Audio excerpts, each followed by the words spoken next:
যদি কখনো অ্যাটিটিউড বানানোর ইচ্ছা হয় তাহলে ঈগলের মতো বানাবে, কারণ আকাশে তো অনেক পাখি ওড়ে, কিন্তু ঈগল ওই পাখিদের এবং আকাশের মধ্যে রাজা। কারণ একটি বাজের অ্যাটিটিউড অন্য পাখিদের সাথে ওরা অন্য পাখিদের সাথে থাকা বা তাদের মতো নয়, বরং সে একাই থাকে আর সকল পাখিদের চেয়ে সবচেয়ে উপরে ওরা তার লক্ষ্য। মানে সে এতটাই উড়ে চলে যেন তাকে কেউ টাচ করতে না পারে, কেউ তাকে ডিস্টার্ব করতে না পারে এবং কেউ তাকে আঘাত করতে না পারে। যখন একটি বাজের পিঠে একটি কাকড়ে তাকে ঠোকর মারতে থাকে, তাকে ডিস্টার্ব করতে থাকে, তখন সে তার সাথে লড়াই করে না, বরং সে তার ডানা ঝাপটিয়ে আকাশে উঠতে থাকে আর উপরে উঠতে থাকে।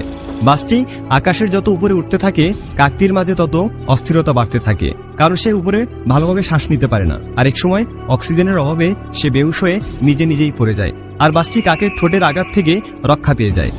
বন্ধুরা, আমাদের জীবনটাও ঠিক এমনটাই। এই বাসটি তোমার জীবনে ফেস করা সকল চ্যালেঞ্জকে দেখায়, আর এই বাসটি হলো তোমার স্ট্রং মেন্টাল অ্যাটিটিউড। একটি বাজের মতোই জীবনের সকল মুশকিলকে ভেঙে নিজের পাখনা ঝাপটিয়ে উপরে উঠতে শেখো, যাতে তোমার জীবনের সকল চ্যালেঞ্জ নিজে নিজেই গায়েব হয়ে যায়। যখন মানুষ তোমাকে খোঁটা দেয় তখন তার চেয়ে উপরে উড়ে যাও। যখন জীবন তোমাকে সামনে থেকে চ্যালেঞ্জ করে তখন তার চেয়ে উপরে উড়ে যাও। যখন তোমার জীবনে একটার পর একটা বাধা আসতেই থাকে তখন তুমি তার চেয়ে উপরে উড়ে যাও।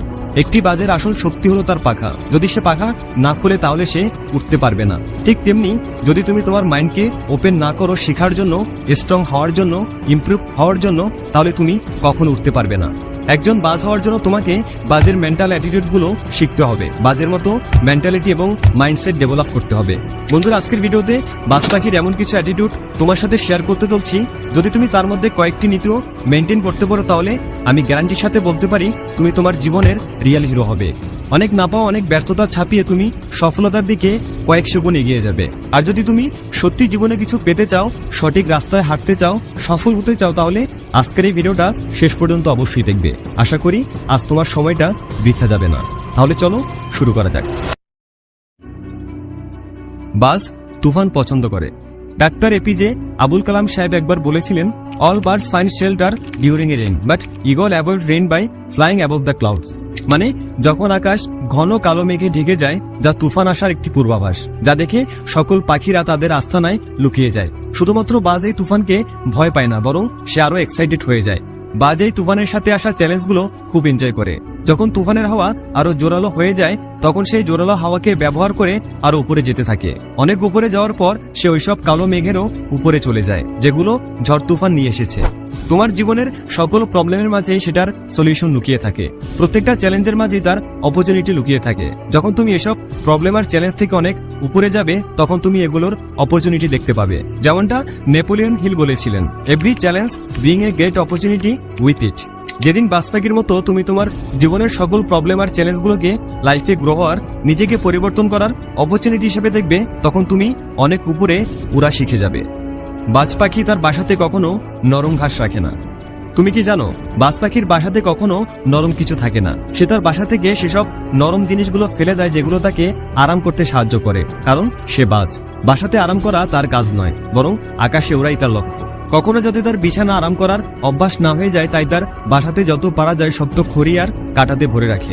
বাজ পাখির যখন বাচ্চা হয় তখন সে তাদের জন্য নরম ঘাসের বিছানা তো বানায়, কিন্তু যখন তারা বড় হতে থাকে আর বাইরে যায় তখন তারা তাদের বাসা থেকে নরম ঘাসগুলো ফেলতে শুরু করে।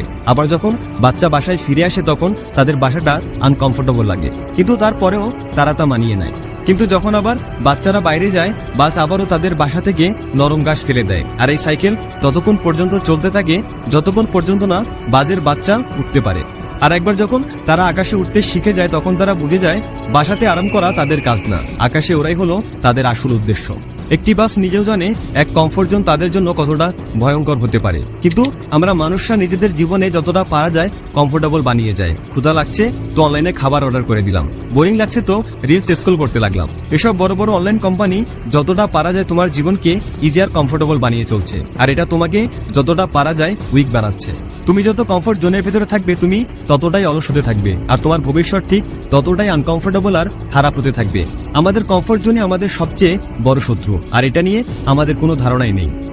বাজ নিজেকে পরিবর্তন করার জন্য অনেক কষ্টকর প্রক্রিয়ার মধ্য দিয়ে যায়। বাজ অন্য পাখিদের চেয়ে অনেক বেশি দিন বাঁচে। সে 70 বছর পর্যন্ত বেঁচে থাকতে পারে, আর এই সময় পর্যন্ত বাঁচার জন্য তাকে অনেক পেইনফুল প্রক্রিয়ার মধ্য দিয়ে যেতে হয়, যা তাকে একটি নতুন জীবন দেয়। 40 বছর বয়স হতে হতে বাজ পাখির পায়ের লম্বা নখ দুর্বল হতে থাকে, যার জন্য সে তার শিকারকে ধরতে পারে না। তার ধারালো ঠোঁট বাঁকা হয়ে যায়, তার পুরনো সকল লোম তার শরীরের সাথে আটকে যায়, যার জন্য তার উঠতে অনেক সমস্যা হয়।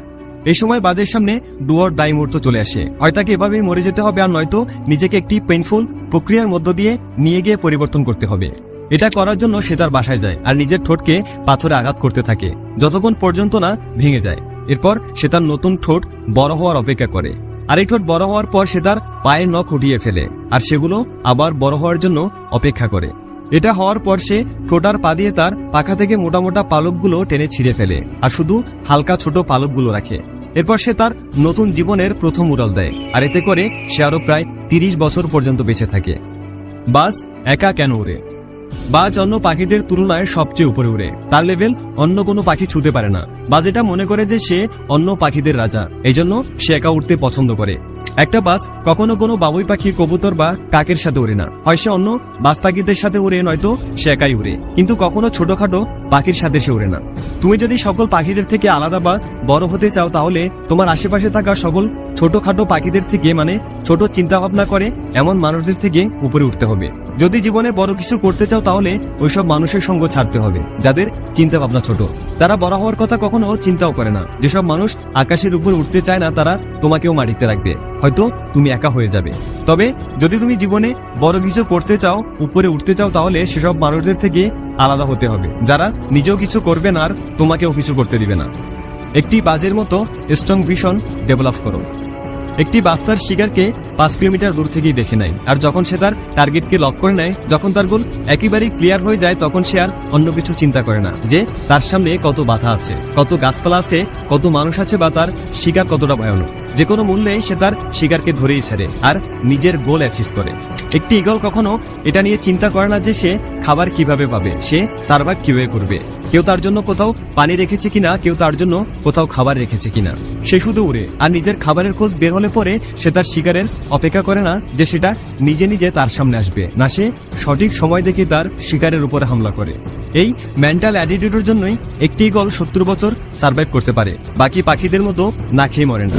তোমাকেও তোমার লাইফের ভিশন তৈরি করতে হবে, তুমি যা চাও তার জন্য কাজ করতে হবে। কেউ সামনে এসে তোমার জীবন পরিবর্তন করে দিবে না, তোমাকে নিজে তোমার লাইফের রেসপন্সিবিলিটি নিয়ে নিজের লাইফকে চেঞ্জ করতে হবে। ঈগল মৃত প্রাণীকে কখনো খায় না। একটি ঈগল কখনো কোনো মৃত প্রাণীকে খায় না, সে তার খাবারের জন্য সবসময় একটি ফ্রেশ শিকার করে। ঈগলের এই মাইন্ডসেট আমাদের শেখায় যে আমাদের পাস্ট আমাদের জীবন থেকে মারা গেছে, পাস্টের সবকিছু আমাদের হাত থেকে চলে গেছে, আমাদের হাতে এখন শুধু প্রেজেন্ট রয়েছে। তোমার পাস্ট এমন একটি জায়গা যেখানে তুমি তোমার পুরাতন ভাষণকে পুঁতে রেখেছো। হতে পারে তুমি তোমার পাস্টে অনেক খারাপ কিছু করেছো বা অনেক ভালো কিছু, যেটা চিন্তা করে করে তোমার মাঝে আলাদা আলাদা ইমোশন ডেভেলপ করেছো। এটা তোমাকে ভেতর থেকে দুর্বল করে তুলছে। যদি তুমি বারবার তোমার অতীত নিয়ে চিন্তা করতে থাকো, তাহলে তোমার বর্তমানে কিভাবে বেঁচে থাকবে? প্রেজেন্টে যেখানে তুমি তোমার ফিউচারকে তৈরি করছো, বেস্ট ভার্সনকে ডেভেলপ করছো, ওটাতে ফোকাস করো। যদি ঈগলের হাত থেকে কোনো শিকার মিস হয়ে যায় বা তার থেকে পালিয়ে যায়, তাহলে কি সে তার জন্য কান্না করে, দুঃখ পায়, আর এটার জন্য সে না খেয়ে থাকে? না, বরং সে তার পরবর্তী শিকারের খোঁজে বেরিয়ে পড়ে। তুমিও নিজেকে একটি ঈগলের মতো করে তোলো, নিজের অতীতকে ভুলে বর্তমানে ঝাঁপিয়ে পড়ো আর নিজের বেস্ট ভার্সনকে ডেভেলপ করো।